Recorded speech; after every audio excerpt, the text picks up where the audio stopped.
Welcome to Purebred Dogs JA. This is Paco, and we're here at Jahlil Kennel with Jahlil Dabdoub. German Shepherd. Let's go.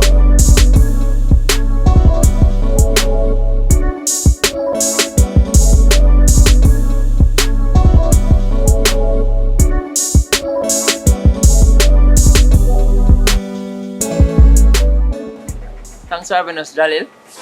Alright. Welcome. Alright, so when did you realize you had a love for dogs?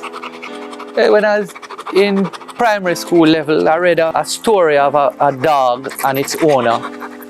And the story captured my imagination, and I started reading about dogs. In those days, you used to have the encyclopedias. So I used to read on dogs, and I started to learn that there were different dog breeds, and started to realize that the different breeds were bred for different things, for working, sheep, for security, for, like in the case of the Rottweiler, transporting money. And that's how I got an interest in dogs. So when I was a little older, my parents gave me a Pembroke Welsh Corgi, and that's how I started in dogs. That was in about 1985 approximately. Alright, so with so many different breeds, why the German Shepherd?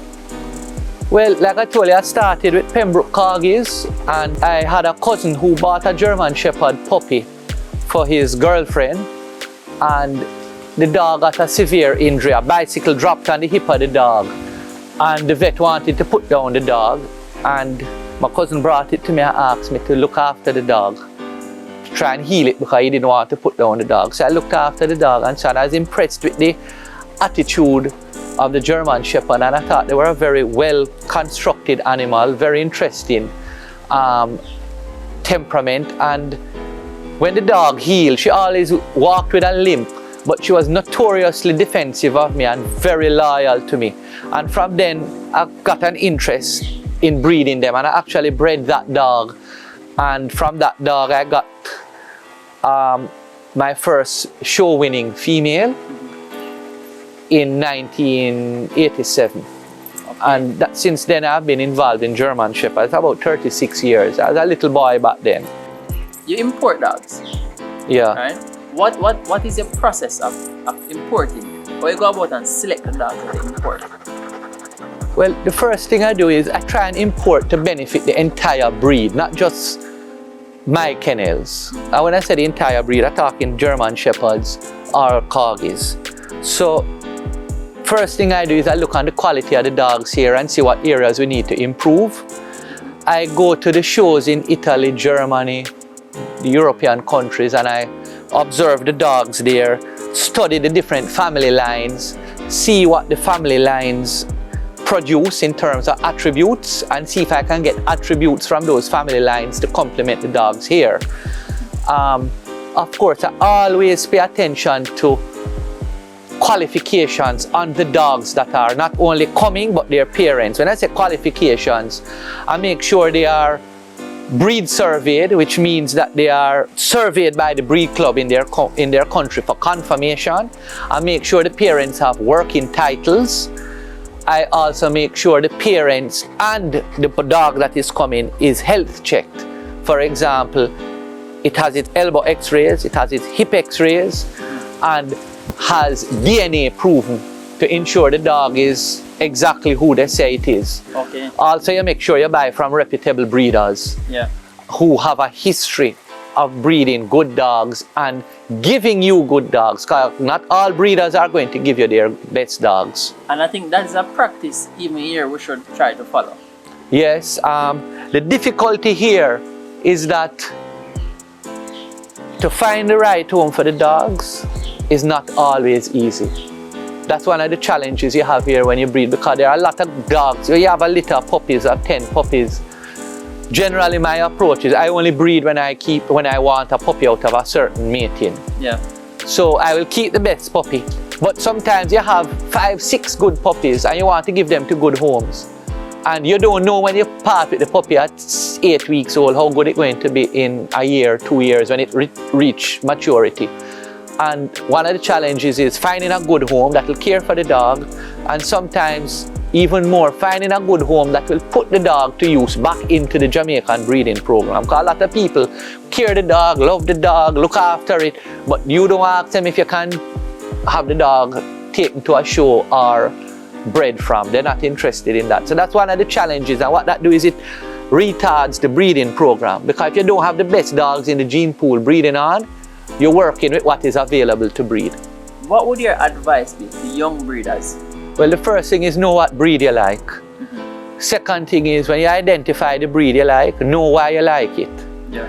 After that, and you're sure that the breed you have chosen is the breed you want, read about the breed. And when I say read about the breed, I don't want nobody tell me about Google and YouTube and people website. Those are all marketing, and anybody posts anything. Yeah. When I talk about reading, I'm talking about going and doing your research on persons who write about the breed, who study the breed, and who will do seminars and lectures and stuff like that. Get books, because books is the source of the knowledge. Don't tell me you've seen this on Google or that on Facebook. No. Read from sources that are authoritative and are established sources. That's the bare minimum. After you have done that and you have learned about the breed, identify a reputable breeder. Everybody breed a German Shepherd or a Corgi or a Doberman. There are very few people that breeding seriously, breeding for conformation, working ability, caring the dogs, caring the puppies, rearing them properly, making sure they are socialized when they are young, making sure they go to the right homes, making sure that you are a right fit for the dog. Yeah. Your lifestyle, not because you like a German Shepherd mean the lifestyle is good for you. Yeah. Because if you are living in an apartment, a German Shepherd is not the ideal dog for you. This is a high energy dog that needs a lot of physical activity. It wants to keep mentally stimulated. Going to work at 8 o'clock, leaving the dog in an apartment and coming home at 5 o'clock is not the ideal situation for a German Shepherd. So a reputable breeder is going to ask you all these questions. Yeah. Make sure that not just that you want the dog, but that the dog is suited for you. That's the bare minimum to getting into selecting a dog, the source of a dog, and into breeding. What is the lifespan of the German Shepherd? Well, I have had Shepherds live up to 15, 16 years. One of the dogs we'll see today, Zeus, he's 11 years old. Okay. You will see the grandmother, great-grandmother of most of the dogs we have here. Yeah. She's 11 and a half and still up and around. Her mother lived up to 16 years old. Alright, so now we'll have Jahlil take us through his kennel, Jadsville Kennel. Let's go.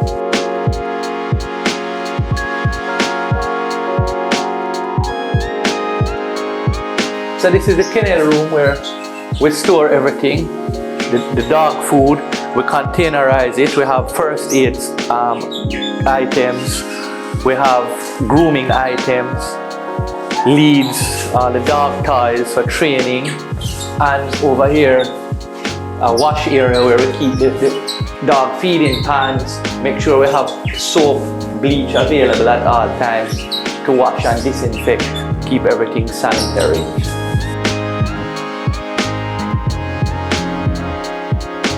So here we have a little litter of Pembroke Corgi puppies. These are some of the German Shepherds. I separate the males just for their own safety. And that includes any of the breeds. I don't mix the males no matter the breeds. I'll mix the females. All the breeds can mix together. But just for safety, I keep them separate when kennelled. Most of the time they are up and around, free running in the yard.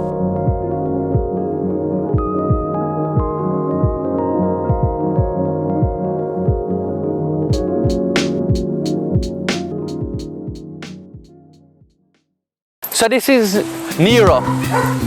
He is the youngest male we have. The last import, he's from Italy, a Jamaican champion, and a best of breed winner on numerous occasions. The COVID thing mashed up his show career a little because we haven't had shows for a while. Just about 4 now, so I'm just about going to hit his prime. He's by one of the top bloodlines in the world, and he has been producing here some nice puppies, but them don't get to hit the show ring yet because of the same fact that we don't have shows with the COVID. What is important though is that all these German Shepherds that I bring in are not just for showing. They are dogs that are constructed properly, and also they come from parents with working titles. So they have what you call IGP. And the IGP is a working title. The dog does obedience, the dog does tracking, and the dog does what you call protection work. We don't really do protection work in Jamaica. We don't really have the trainers, but it's still important that we buy stock from parents that are tested for working ability. Because German Shepherd is a working dog, and it's critical that it has not only the structure, the conformation to work, but also the brain to work and the working ability. So these dogs are tested in the international system of, well, what is accepted as the international system, which is the German SV system. So they are coming from parents that are breed surveyed for conformation, and the parents are also breed surveyed, so to speak, for working ability. It's called a character and temperament test, the same IGP test that I referred to. So these dogs should have the capacity to do it. We don't do it in Jamaica because we don't have the training and the expertise. Some of the imports actually started that training, but because I myself don't have the ability, I don't fool with it. It can get dangerous. If you don't know how to control the dog, you don't want to have him going at people. So as we were saying, the German Shepherd is a working dog. It's really a herding dog. The primary purpose of a German Shepherd is to herd.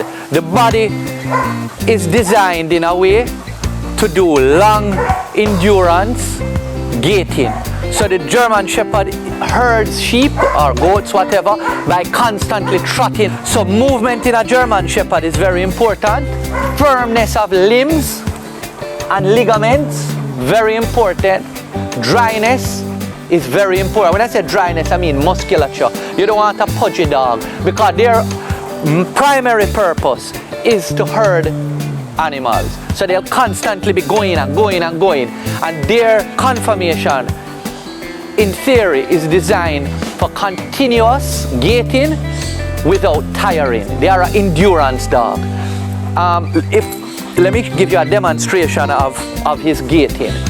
It's supposed to be a far-flowing gait with what is referred to as minimum effort. It's supposed to be effortless and an economical gait. And that economical gait is supposed to allow the dog to be able to work the sheep for hours upon hours. So this guy is Paco van Tamara Spitz. He is just 5 years old. He is from the well-known Tamara Spitz Kennel in Belgium. His father is a dog called Gary van Hunnegrab, which was the Sieger, meaning champion dog in Germany, I think in 2018 and 2019. Gary is also one of the top producing German Shepherds in the modern times.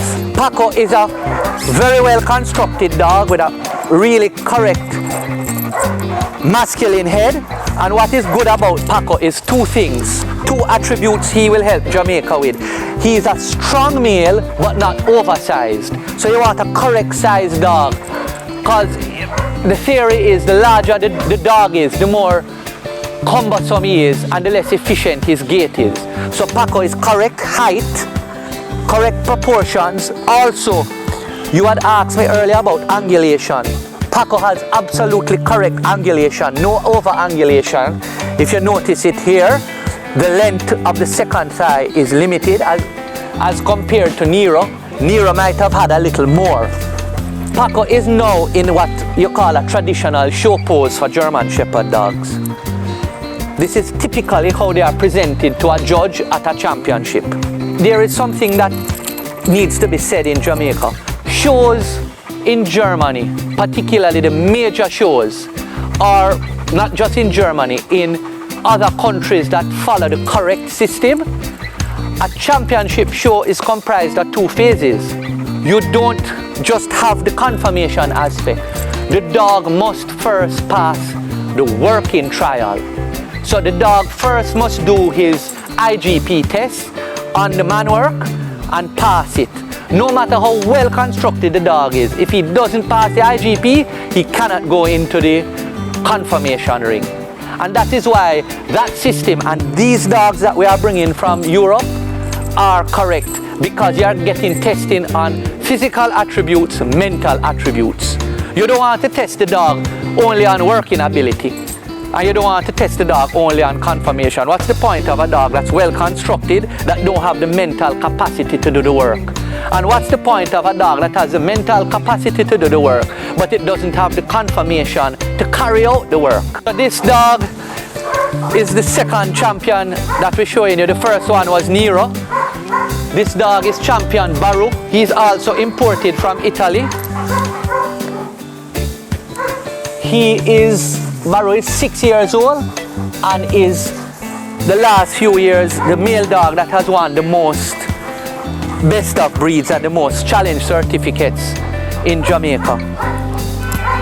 This girl here is Wani van Jahlil. She is a fairly recently local bred dog. Her father was the first dog you see we brought out, Nero. Wani is still a young dog. She's only about 15, 16 months and she hasn't been shown yet because of the COVID issues. You might notice her coat looks a little more than the others. She has what you call a glamorous coat, and maybe that's part of what makes her very attractive, but she's very well constructed and she moves very, very well, very similar to her father.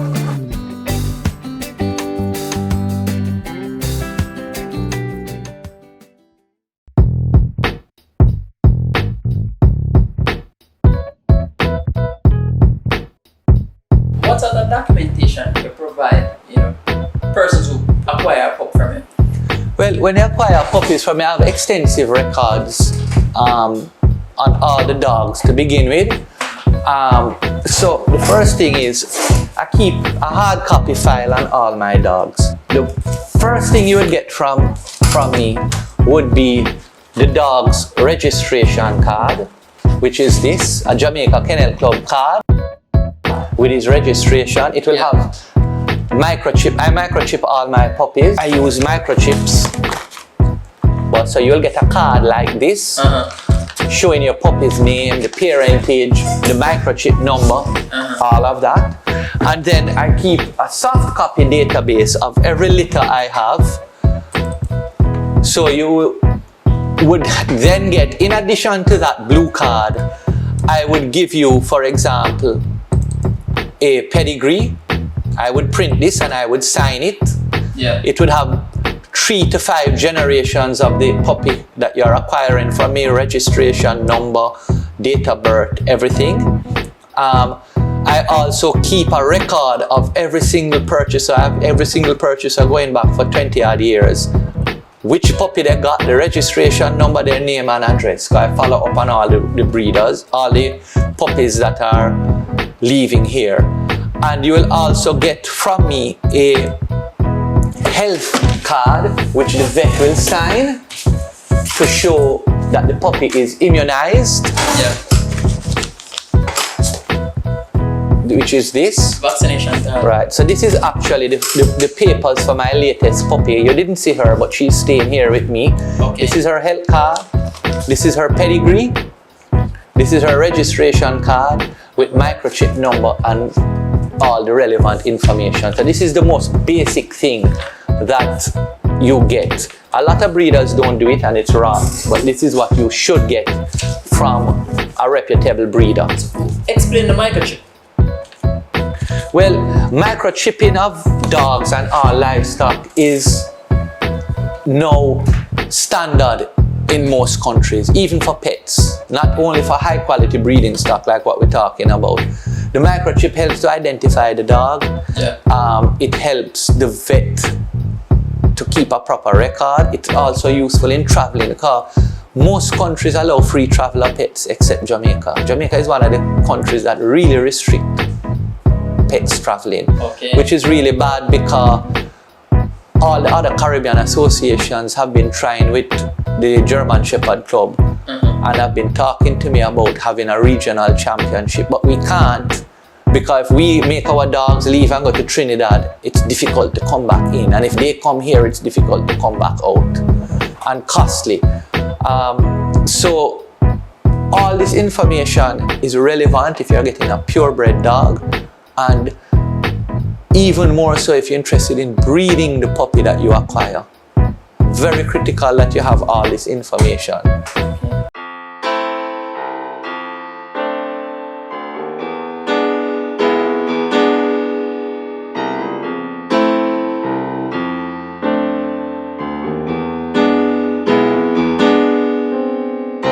That concludes another episode on Purebred Dogs JA.